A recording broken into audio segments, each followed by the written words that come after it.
Alix Steele. Welcome to Bloomberg Commodities Edge, where we focus on the companies, the physical assets, and the trading behind the hottest commodities with the smartest voices in the business. Let's get right to the data dig. We're going to take a look at the top market stories of the week. And the story that ruled is copper hitting $10,000 a ton. You also had a huge rally in soft commodities. Now, Goldman Sachs says that raw material prices could surge 13.5% in the next 6 months. And this is one of their most bullish charts to show why. Up here, almost half of the commodity complex is now in backwardation. That means prices today are more expensive than prices farther out. In this case, more expensive than 3 months out. Now, Goldman says that points to a lack of inventories, which are needed to limit spikes in the physical market as they get tighter. If there isn't that safety net to fall back on for corn or soy, that means more backwardation and higher prices. So the question in the market is, can all of this last? In the case of copper, there are now some question marks that are surfacing. Now, this one comes from China. Stockpiles are stacking up. Inventories in warehouses tracked by the Shanghai Futures Exchange are now near the highest level in 11 months, and holdings in bonded facilities are now at their highest since mid-2019. Kind of makes you think. The other is the grain market. So the stats are really staggering, right? You got corn, wheat, an 8-year high, sugar, 4-year high, soybean oil, highest in 13 years. Now, you can see that manifesting itself in this white line, which is world food price inflation.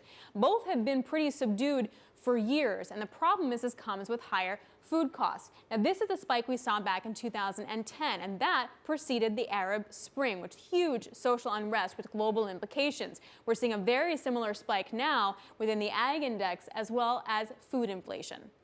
All right, now let's get into the ring, battle it out with copper, topping 10,000 a metric ton for the first time since 2011. Can it actually last? Andrew Cosgrove is head of commodities research for base metals and industrial metals over at Bloomberg Intelligence. Andrew, 10,000. Do we surpass it? Do we get to a new all-time high? Yes, I do think we surpassed 10,000 and notch a new all-time high. I think the biggest question mark is how much more we rally from here in what period of time. So what's the question? How much do you rally in what period of time? Well, I mean, I think as we spoke about the other day, it's the micro is really the most important thing to watch over the next 2 months at least, because from a macro standpoint in 3Q, you have a big rate of change headwinds coming to everything that has a cyclical bias. Obviously, the low base effects in 2Q of last year. Big spike up this year, and they're going to get a natural rollover. So it's really all about the micro. And things are kind of starting to loosen at the margin. The one thing that is still encouraging is the fact that speculative positioning is not back to its all-time highs. So there's still fuel for people to drive the price higher. Interesting. I did have a chart, though, that showed that stockpiles are starting to build over in Shanghai for copper, et cetera. What are some of the indicators that you look at to show, okay, this is where we're starting to see maybe some inventory build or lack of demand? Right. So to your point, the inventories in China, the ARB window for Shanghai LME is closed. Actually, the export ARB window just opened the other day. So people that do have the ability to ship tons out or licenses are doing so, but in very small amounts. The other one is the new I&E contract in China has also traded at a discount relative to the LME price, which was not a situation which was present over the course of the last, say, 8-9 months. So it does maybe argue that some of the speculative interest or enthusiasm might be waning to a certain extent. And this is why I go to Andrew. All right, Andrew Cosgrove of Bloomberg Intelligence. Thanks very much. Time now for Commodity and Cheap, where we talk to one executive in the commodity world. And today, it's KRUTIKOV, head of sustainable development over at Glencore, which, like everyone else, is working on its green cred. Now, it's the world's #1 commodity trader and one of the biggest suppliers of pretty much everything in the world.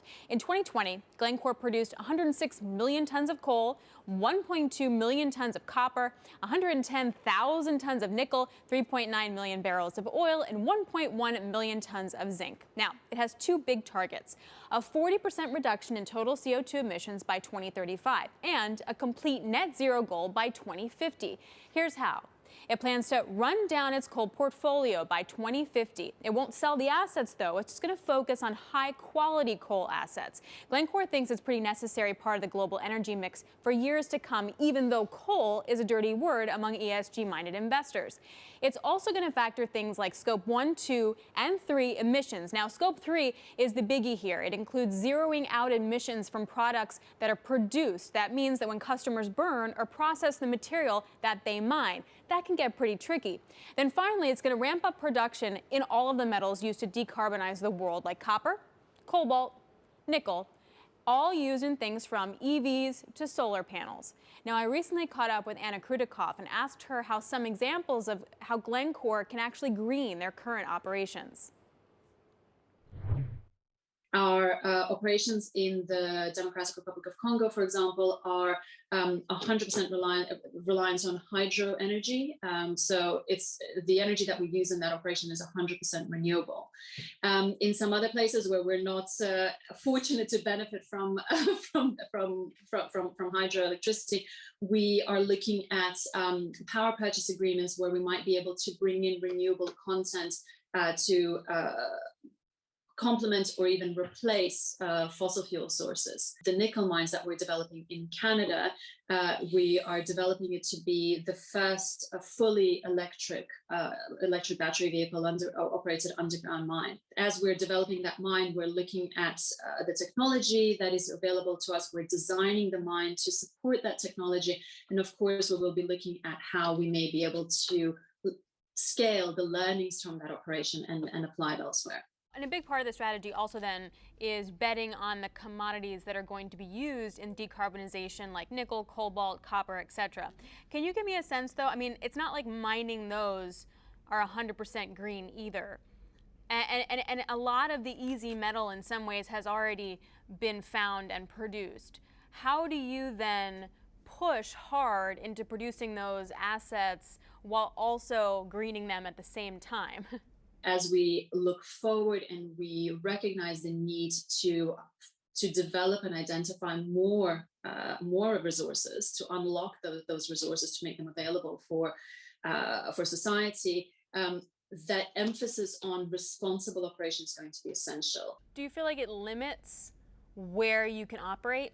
I think there are certainly some political constraints that we see today that may make unlocking some of those resources more difficult.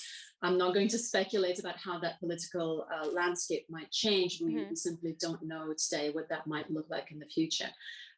Does emphasis on responsible operation, on building relationships with stakeholders, restrict your ability to operate?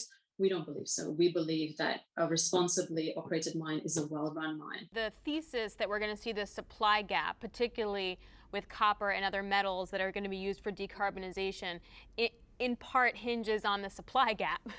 So I wonder if, as miners, including Glencore, sort of operate under different types of ESG principles, if it widens the supply gap, like how do you guys at Glencore model something like that? There are lots of challenges in this sector, and there's a lot of very problematic practices. And if we are to address the supply gap, for example, in a commodity like cobalt, which is essential to the transition to low carbon, we must recognize that while there are companies that are operating responsibly, that run large mines such as Glencore, there are also significant challenges in that supply chain. You know, we are very aware as Glencore operating in the DRC, but also as the whole supply chain, that some of the practices associated with the artisanal mining of cobalt in the Democratic Republic of Congo are highly problematic. Does that increase the cost curve? No, I think we haven't seen that come through in the world of today. Will we see it in the future? I think it depends on some of those supply dynamics and also some of the barriers of entry that we might start to see. Some of the regulatory developments that that are being considered today, whether in Europe or even perhaps in the future in the United States, are most likely to change some of those market dynamics. That was my interview with Anna KRUTIKOV, Head of Sustainable Development over at Glencore. All right, time now for our commodity kicker. French winemakers to Napa Valley, you had me at Merlot. A new wave of European vintners are pouncing on U.S. vineyards, just as America's oldest wineries are ready to put a cork in it. In fact, a recent survey found that almost 50% of Napa and Sonoma wineries would consider selling this year. And there are plenty of Rieslings. Why? For one, high market valuations. There's also increasing competition that makes it harder for the little guy, and of course, the omnipresent threat of wildfire. So how will this change your California quaff? Well, some say the wines may become more precise and elegant. It kind of feels like a theory I'm going to have to try, and some personal evaluation. That does it for Bloomberg Commodities Edge. Make sure to catch us every Thursday at 1 p.m. in New York, 6 p.m. in London. This is Bloomberg.